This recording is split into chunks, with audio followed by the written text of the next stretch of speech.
Lord yung character mo while you wait. Amen? Amen. So, if you feel like nasasayang yung oras mo, take heart, be strong, and wait on the Lord. Kasi, while you wait, dito ka nagkakaroon ng strength eh. Kasi, dito mo nakikilala ang Lord. Kumbaga wala ka na kasing ibang makapitan ng Panginoon na lang. Kaya huwag tayong, I want to encourage on this, huwag tayong manghina while we're waiting. Let's be rooted in the Word of God. May verse dyan eh. Isaiah chapter 40 yata. Yeah. Isaiah chapter 40, verse 31. Basahin po natin. But those who trust in the Lord will find new strength.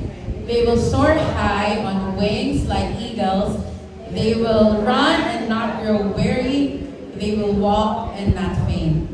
So, kung naghihintay ka sa Panginoon at during your waiting season is niluluto mo yung sarili mo, nagkakaroon ka ng ugat at lalo kang lumalalim sa Word of God, hindi nasasayang yung waiting mo. Pero kung nag-wait ka lang ng gano'n-gano'n lang, hindi mo kinikilala ang Panginoon,